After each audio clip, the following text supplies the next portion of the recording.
എല്ലാവർക്കും നമസ്കാരം. ഞാൻ സരിതാ മഹേശ്വരൻ. ഇന്ന് ശ്രീമദ് വാൽമീകി രാമായണത്തിൻ്റെ ബാലകാണ്ഡത്തിലെ 9ാമത്തെ സർഗത്തിലെ 15 മുതൽ 20 വരെയുള്ള ശ്ലോകങ്ങളാണ് നമ്മൾ പഠിക്കാൻ പോണത്. ശ്ലോകത്തിലെല്ലാം തന്നെ അനുഷ്ടുപ്പ് വൃത്തം മാത്രമേ ഉള്ളൂ. ചെറിയൊരു സർഗമാണ് ഇത് എന്നുള്ളത് കൊണ്ട് 20ാമത്തെ ശ്ലോകത്തോടു കൂടി തീരുക ചെയ്യണത്. നമുക്ക് ഇന്നത്തെ ശ്ലോകം നോക്കി തുടങ്ങാം. ആദ്യം 15ാമത്തേത്.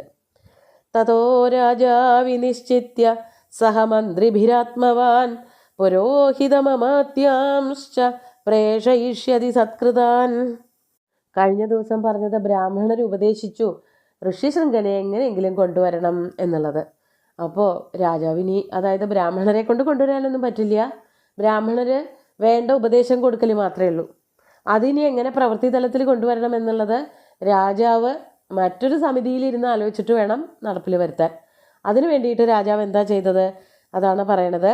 തതോ രാജാ വിനിശ്ചിത്യ സഹ മന്ത്രിഭിരാത്മവാൻ പുരോഹിതമമാത്യാംശ്ച പ്രേഷയിഷ്യതി സത്കൃതാൻ. രാജാവ് മന്ത്രിമാരോട് കൂടിയിരുന്നിട്ട് സഹമന്ത്രിഭി ആത്മവാൻ രാജാ വിനിശ്ചിത്യ തതഃ, അതിനുശേഷം ബ്രാഹ്മണരുടെ ഉപദേശം ലഭിച്ചതിനു ശേഷം ആ കാര്യങ്ങളൊക്കെ ചെയ്യണമെന്ന് ഉറച്ച് തൻ്റെ മനസ്സിനെ നിയന്ത്രിച്ചു വച്ചിരിക്കുന്ന, നല്ല തീർച്ചയാക്കി വച്ചിരിക്കുന്ന മനസ്സോടുകൂടിയ രാജാവ്, ആത്മവാനായിട്ടുള്ള രാജാവ് മന്ത്രിഭിസ്സഹ വിനിശ്ചിത്യ, മന്ത്രിമാരോട് കൂടി ചേർന്നിരുന്ന് ആലോചിച്ച് തീരുമാനമെടുത്തു. എന്തായിരുന്നു തീരുമാനം?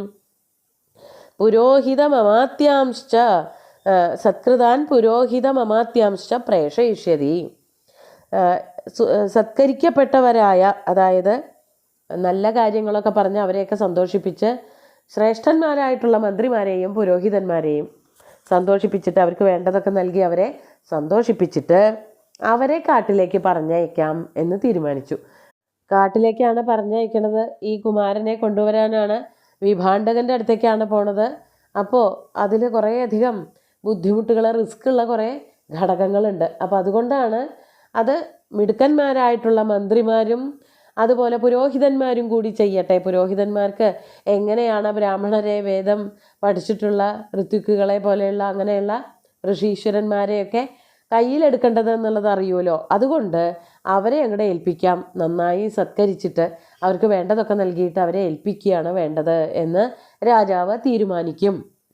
രാജാവ് ഉപദേശക സമിതിയോട് കൂടി ആലോചിച്ചിട്ട് ശ്രേഷ്ഠന്മാരായിട്ടുള്ള മിടുക്കന്മാരായിട്ടുള്ള കുറച്ച് പേരെ, അതിൽ മന്ത്രിമാർ കുറച്ച് പേരുണ്ടാവും, ഉപദേഷ്ടാക്കൾ കുറച്ച് പേരുണ്ടാവും, ഋതുക്കളുണ്ടാവും, അവരെയൊക്കെ കൂട്ടിയിട്ട്, പുരോഹിതന്മാർ അവരെയൊക്കെ കൂട്ടിയിട്ട് കാട്ടിലേക്ക് വിടാം എന്ന് തീരുമാനിക്കുകയാണ് ഉണ്ടായത് എന്ന രീതിയിൽ നമുക്ക് പറയാം. തീരുമാനിക്കും എന്നാണ് സനത്കുമാരൻ പറഞ്ഞിരിക്കുന്നത്. എന്നിട്ടോ 16ാമത്തെ ശ്ലോകം നോക്കാം. തേ തുരാജ്ഞോ വച ശ്രുത്വാ വ്യഥിതാ വിനദാനനാഃ ന ഗച്ഛേമ ഋഷേർഭീതാ അനുനേഷ്യന്തി തം നൃപം. അപ്പോൾ ആരെയൊക്കെ വിളിച്ചിട്ടാണോ ഈ കാര്യം ഏൽപ്പിച്ചത്? തേ തു, അവരാകട്ടെ, അമാത്യന്മാരുണ്ട്, പുരോഹിതന്മാരുണ്ട്, സൽക്കരിക്കപ്പെട്ടവരായിരുന്നു അവർ എന്നൊക്കെ കഴിഞ്ഞ ശ്ലോകത്തിൽ പറഞ്ഞു. അവരാകട്ടെ രാജ്ഞ വചശ്രുത്വ, രാജാവിൻ്റെ വാക്കുകൾ കേട്ടപ്പോൾ വ്യഥിതാഹ വിനദാനനാഹ അഭവൻ. അവർക്ക് എന്താ സംഭവിച്ചത്? അവർ വ്യഥിതരും ദുഃഖിതരും അതോടുകൂടി തന്നെ മുഖം കുനിച്ചവരുമായി തീർന്നു. ദുഃഖം വരുമ്പോൾ സ്വാഭാവികമായിട്ട് മുഖം കുനിയും. രാജാവ് പറയണതിനെ എതിർക്കാൻ വയ്യല്ലോ. അതുകൊണ്ട് അവർക്ക് ദുഃഖം വന്നു. അവർ തലകുമ്പിട്ടിരിക്കാൻ തുടങ്ങി. എന്തായിരുന്നു അവർ ദുഃഖിക്കാനും തലകുമ്പിട്ടിരിക്കാനും ഒക്കെ ഉള്ള അതിനുള്ള കാരണം? അതാണ് നഗച്ഛേമ ഋഷേർഭീത, അവർക്കൊക്കെ ഭയങ്കര പേടിയായിരുന്നു. ഋഷേഹേ ഭീതാഹ, ഋഷി എന്നുള്ളത് കൊണ്ട് വിഭാണ്ഡകനെയാണ് ഉദ്ദേശിക്കുന്നത്. ആ വിഭാണ്ഡക മഹർഷിയെ സർവർക്കും ഭയങ്കര പേടിയായിരുന്നു. അദ്ദേഹം ഇത്തരം ആൾക്കാരെ ഒന്നും അടുപ്പിക്കില്ലായിരുന്നു. കാട്ടിൽ തൻ്റെ മകനെ ആരെയും കാണിക്കാണ്ട് വളർത്തുകയാണെന്നൊക്കെ പറഞ്ഞു. ആരുടെ മുമ്പിലും തൻ്റെ ഈ ശൗര്യവും വീര്യവും ഒന്നും ഇനി തോറ്റുപോകരുത്, മകൻ ആരുടെ മുമ്പിലും ഇനി തോറ്റുപോകരുതെന്നൊക്കെ വിചാരിച്ചിട്ട് മകനെയും ആരെയും കാണിക്കാണ്ട്, വിഭാണ്ഡകനും ആരെയും കാണാതെ കാട്ടിൽ ഇങ്ങനെ ജീവിക്കുകയായിരുന്നു. അതുകൊണ്ട് അവിടേക്ക് പോവുക എന്നൊക്കെ പറയണത് വിഭാണ്ഡകൻ്റെ ശാപം കിട്ടി മരിക്കാനുള്ള പോക്കാവും. അതുകൊണ്ട് കാട്ടിലേക്ക് പോകാൻ ആരും ധൈര്യപ്പെട്ടില്ല. അതുകൊണ്ടാണ് അവരെല്ലാവരും എന്ത് ചെയ്തത്? തലകുനിച്ച് മിണ്ടാതിരുന്നത്. വ്യഥിതാഹ വിനദാനനാഹ, രാജാവിനെ എതിർക്കാനുള്ള ശക്തിയുമില്ല. അപ്പോൾ മിണ്ടാതെ തലകുമ്പിട്ടിരുന്നു. ന ഗച്ഛേമ ഋഷേർഭീതാഹ, നമുക്കാർക്കും പോവാൻ പറ്റില്ലല്ലോ. ഋഷിയിൽ നിന്ന് പേടിച്ചിരിക്കുന്നവനായ, അതായത് വിഭാണ്ഡകനെ പേടിച്ചിരിക്കുന്നവനായ നമ്മൾ എങ്ങനെ കാട്ടിലേക്ക് പോവും എന്ന് വിചാരിച്ച് പേടിച്ചവരായിട്ടുള്ള ആ അമാത്യന്മാരും പുരോഹിതന്മാരും അവസാനം എന്ത് ചെയ്തു? തം നൃപം അനുനേഷ്യന്തി, ആ രാജാവിനെ അവരെല്ലാവരും കൂടിയിട്ട് അനുനയിപ്പിക്കും എന്നാണ് പറഞ്ഞത്. നമ്മൾ കഥ പറയുമ്പോൾ അനുനയിപ്പിച്ചു. അതായത് ഞങ്ങളെ കൊണ്ട് ഈ കാര്യം ചെയ്യാൻ പറ്റില്ല കേട്ടോ, മറ്റേതെങ്കിലും വഴികളെ കൊണ്ട് ആ വിഭാണ്ഡകപുത്രനെ നമുക്ക് നാട്ടിലേക്ക് കൊണ്ടുവരാവും ഭേദം.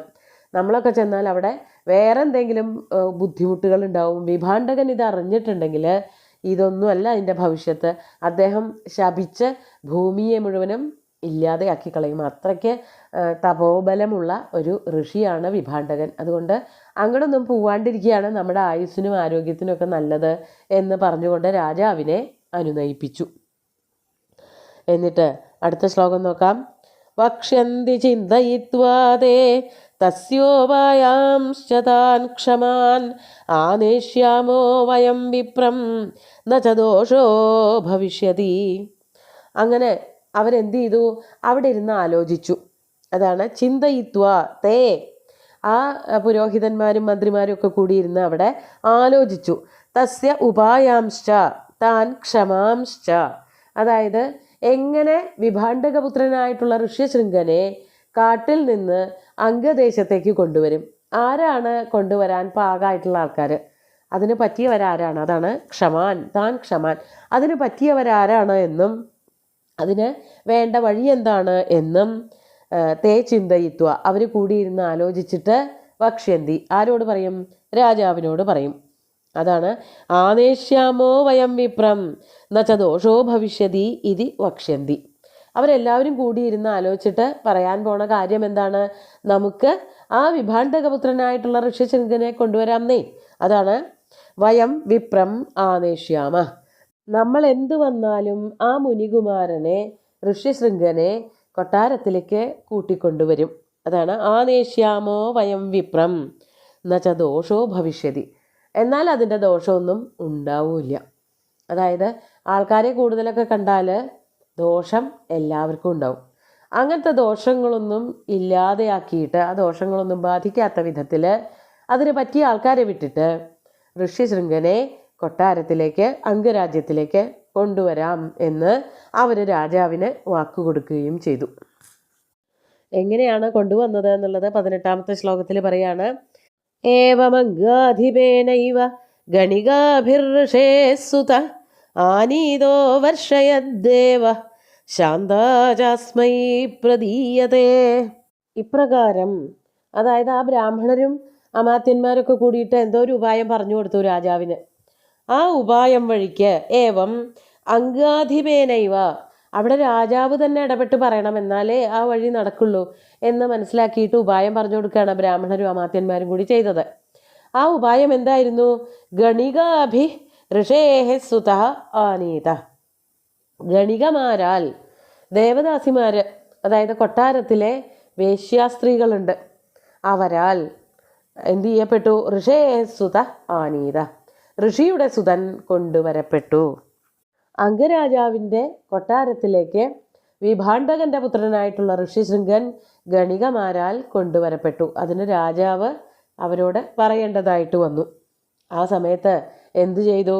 ദേവ അവർഷയത്, ദേവൻ എന്നുള്ളത് കൊണ്ട് വർഷദേവൻ, വരുണദേവൻ വർഷിക്കുകയും ചെയ്തു. ആ ഋഷ്യശൃംഖൻ വരേ വേണ്ടി വന്നുള്ളൂ. യാഗാദി കർമ്മങ്ങളൊക്കെ തുടങ്ങണതിൻ്റെ ഒപ്പം തന്നെ അതിഗംഭീരമായിട്ട് അംഗരാജ്യത്തിൽ മഴ പെയ്തു. മാത്രമല്ല ശാന്താച അസ്മൈ പ്രദീയതേ, ശാന്താദേവിയെ, പുത്രിയായിട്ടുള്ള ശാന്തയെ ഋഷ്യശൃംഖന് വിവാഹം കഴിച്ചു കൊടുക്കുകയും ചെയ്തു. അപ്പോൾ എല്ലാ കാര്യങ്ങളും നടന്നു. അംഗരാജാവ് എങ്ങനെയാണ് ഋഷ്യശൃംഖനെ കൊണ്ടുവന്നത്? അതിനുള്ള വഴിയായിരുന്നു ഗണികമാരെ ഉപയോഗിക്കൽ. അവരവിടെ പോയിട്ട് അധികം ആളും തിരക്കുമൊന്നും കൂട്ടാതെ ഒരു പെൺകുട്ടിയെ അവിടേക്ക് വിട്ടിട്ട് ഋഷ്യശൃംഖനെ അവിടെ നിന്ന് വളരെ മോഹിപ്പിച്ച് കൊണ്ടുവരികയാണ് ഉണ്ടായത്. അങ്ങനെ ഋഷ്യശൃംഖൻ്റെ യാഗത്തോട് കൂടിയിട്ട് ഋഷ്യശൃംഖൻ്റെ പാദസ്പർശം ഉണ്ടായപ്പോൾ തന്നെ അംഗരാജ്യം ധന്യമായി മഴ പെയ്തു. ശാന്തയെ വിവാഹം ചെയ്തു കൊടുക്കുകയും ചെയ്തു. ശാന്തയെ കൊടുക്കുകയും ചെയ്യും എന്നുള്ള രീതിയിലാണ് പറഞ്ഞിരിക്കുന്നത്. ചെയ്തു എന്നുള്ള രീതിയിൽ നമുക്ക് കഥ പറയാം. അങ്ങനെ അത് ആരാണ് ഋഷ്യശൃംഗൻ എന്നുള്ളത് ഒന്നുകൂടി ഓർമ്മിപ്പിക്കുകയാണ്. ഋഷ്യശൃംഗസ്തുജാമാത പുത്രാംസ്തവ വിധാസ്യതി സനത്കുമാരകഥിതം ഏതാവദ്വ്യാഹൃതം മയാ. ആരാണ് ഋഷ്യശൃംഗൻ? അങ്ങയുടെ തന്നെ ജാമാതാവാണ്. അതാണ് ജാമാതാ ഋഷ്യശൃംഗസ്തു. ജാമാതാവായിട്ടുള്ള ഋഷ്യശൃംഗൻ. ശാന്ത എന്ന് പറഞ്ഞാൽ ദശരഥൻ്റെ പുത്രിയാണല്ലോ. അപ്പോൾ ഋഷ്യശൃംഗൻ ശരിക്കും ദശരഥൻ്റെ ജാമാതാവാണ്, ലോമപാദൻ്റെ അല്ല. ദത്തെടുത്തു എന്നുള്ളത് കൊണ്ട് ആ രാജ്യത്തെ രാജകുമാരി ആയി എന്നേ ഉള്ളൂ. ശാന്ത ശരിക്കും അയോധ്യയിലെ രാജകുമാരി തന്നെയാണ്. ആ അയോധ്യയുടെ ജാമാതാവായിട്ടുള്ള ഋഷ്യശൃംഗൻ എന്തു ചെയ്യും? തവ പുത്രാൻ വിധാസ്യതി, അങ്ങയ്ക്ക് പുത്രന്മാരെ ഉണ്ടാക്കിത്തരും. അതായത് അങ്ങയുടെ രാജ്യത്ത് കൊട്ടാരത്തിൽ അനന്തരാവകാശികളായിട്ട് പുത്രന്മാരില്ല എന്നുള്ള ദുഃഖമാണല്ലോ അങ്ങയ്ക്കുള്ളത്. അതിനു വേണ്ടിയുള്ള യാഗങ്ങളൊക്കെ ചെയ്ത് ഭംഗിയായിട്ട് അവസാനിപ്പിക്കും. അങ്ങയ്ക്ക് പുത്രന്മാരുമുണ്ടാവും എന്ന് ഋഷ്യശൃംഗൻ്റെ അനുഗ്രഹം കൊണ്ട്. തൻ്റെ പുത്രിയെ വേളിയിച്ചിരിക്കുന്നത് ഋഷ്യശൃംഗനാണ്. അപ്പോൾ വളരെ ആത്മാർത്ഥമായിട്ട് അയോധ്യയിലെ പുത്രന്മാരുണ്ടാവണം എന്ന് അദ്ദേഹം വിചാരിക്കാതിരിക്കില്ല. ആ ഋഷ്യശൃംഗൻ്റെ അനുഗ്രഹം കൊണ്ട്, യാഗകർമ്മങ്ങളെ കൊണ്ട് അയോധ്യാധിപതിയായിട്ടുള്ള ദശരഥന് പുത്രന്മാരുണ്ടാവും എന്നിങ്ങനെ സനത്കുമാരകഥിതം, സനത്കുമാരൻ പറഞ്ഞു വച്ചതായ ഏതാവത് വ്യാഹൃതം മയ, ഏതാവത് സനത്കുമാരനാൽ പറയപ്പെട്ടതായിട്ടുള്ള ഈ കഥ മയ വ്യാഹൃതം, ഞാനിതാ അങ്ങയോട് പറയുകയാണ് ചെയ്യണത്. അപ്പോൾ സനത്കുമാരൻ പറഞ്ഞ ഋത്വിക്കുകൾ അറിഞ്ഞ് സുമന്ത്രരറിഞ്ഞതായിട്ടുള്ള കഥ ദശരഥന് പറഞ്ഞു കൊടുക്കുകയും ചെയ്തു. എന്നിട്ട് എന്താ ഉണ്ടായത്? 20ാമത്തെ ശ്ലോകം നോക്കാം. അഥ ഹൃഷ്ടോ ദശരഥ സുമന്ത്രം പ്രത്യഭാഷത യഥർഷ്യശൃംഗസ്ത്വാനീതോ യേനോപായേന സോച്യതാം. പെട്ടെന്ന് നമ്മൾ വിചാരിക്കുക എന്നാൽ പെട്ടെന്ന് തന്നെ യാഗം തുടങ്ങട്ടെ, ഋഷ്യശൃംഗനെ വിളിക്കട്ടെ എന്നൊക്കെയാണ്. പക്ഷെ അങ്ങനെയല്ല. ഋഷ്യശൃംഗനെ കൊണ്ടുവന്ന കഥ ഒന്നുകൂടി വിസ്തരിച്ച് എനിക്ക് കേൾക്കണം. ഇത്ര ചുരുക്കി പറഞ്ഞാൽ പറ്റില്ല. അതാണ് പറയണത്. അഥ അനന്തരം ഹൃഷ്ട, ഒരു വഴി തെളിഞ്ഞു കിട്ടിയില്ലോ എന്നുള്ള കാര്യത്തിൽ അത്യധികം സന്തുഷ്ടനായിട്ടുള്ള ദശരഥ മഹാരാജാവ് സുമന്ത്രം പ്രത്യഭാഷത, സുമന്ത്രരോട് ഇപ്രകാരം പറഞ്ഞു. എന്തായിരുന്നു അത്? യഥാ യേനോപായേന ഋഷ്യശൃംഗ തു ആനീത സ ഉച്യതാം. ഏതൊരു വഴി ഉപയോഗിച്ചിട്ടാണ്, എപ്രകാരമാണ് ഋഷ്യശൃംഗൻ കൊട്ടാരത്തിലേക്ക്, അതായത് ലോമപാദൻ്റെ കൊട്ടാരത്തിലേക്ക്, അംഗരാജ്യത്തിലേക്ക് കൊണ്ടുവന്നത്, ആ കഥ, ആ ഉപായം, സ ഉപായ ഉച്യതാം, അതൊന്ന് എനിക്ക് വിസ്തരിച്ച് പറഞ്ഞു തരൂ. അപ്പോൾ കഥ ഇങ്ങനെ പറയണതിലുള്ള രസം കൊണ്ടും കൂടി ആവാം ഇങ്ങനെ ഒരു വിസ്തരിച്ചിട്ടുള്ളതായ കഥാകഥനം വരണത്. രാജാവിന്, ദശരഥന് ആ കഥ കേൾക്കാനുള്ളൊരു ആഗ്രഹം ഉണ്ടായി. അപ്പോൾ സുമന്ത്രരോട് പറയാണ്, ഋഷ്യശൃംഗനെ കാട്ടിൽ നിന്ന് കൊണ്ടുവന്ന കഥയും കൂടി ഒന്ന് വിസ്തരിച്ച് എനിക്ക് പറഞ്ഞു തരണം, ഇതുപോലെ ചുരുക്കി പറഞ്ഞാൽ പോരാ എന്ന്. നമുക്ക് ഇന്നത്തെ ശ്ലോകങ്ങൾ ഒന്നുകൂടി ചൊല്ലി നോക്കാം. തതോ രാജാ വിനിശ്ചിത്യ സഹമന്ത്രിഭിരാത്മവാൻ പുരോഹിതമമാത്യാംശ്ച പ്രേഷയിഷ്യതി സത്കൃതാൻ തേ ദുരാജ്ഞോ വച ശ്രുത്വാ വ്യഥിതാ വിനദാനനാഃ ന ഗച്ഛേമർഷേർഭീതാ അനുനേഷ്യന്തി തം നൃപം വക്ഷ്യന്തി ചിന്തയിത്വാ തേ തസ്യോപായാംശ്ച താൻ ക്ഷമാൻ ആനേഷ്യാമോ വയം വിപ്രം ന ച ദോഷോ ഭവിഷ്യതി. ഏവമംഗാധിപേനൈവ ഗണികാഭിർഋഷേ സുത ആനീതോ വർഷയദ്ദേവ ശാന്താചാസ്മൈ പ്രദീയത്തെ ഋഷ്യശൃംഗസ്തു ജാമാതാ പുത്രാംസ്തവ വിധാസ്യതി സനത്കുമാരകഥിതം ഏതാവദ്വ്യാഹൃതം മയാ. അഥ ഹൃഷ്ടോ ദശരഥ സുമന്ത്രം പ്രത്യഭാഷത യഥർഷ്യശൃംഗസ്ത്വാനീതോ യേനോപായേന സോച്യതാം. ഇനി ആ കഥ ഒന്നുകൂടി വിസ്തരിച്ച് 10ാമത്തെ സർഗത്തിൽ നമുക്ക് കാണാം. നമുക്കെല്ലാവർക്കും പരിചിതമായിട്ടുള്ളൊരു കഥയാണ്. ഏതാണ്ടൊരു 10-35 കൊല്ലം മുമ്പ്, 30 കൊല്ലം എന്തായാലും കഴിഞ്ഞിട്ടുണ്ട്, കേരളത്തിലെ വലിയൊരു തരംഗമായിട്ട് ഇറങ്ങിയ വൈശാലി എന്നുള്ള സിനിമ.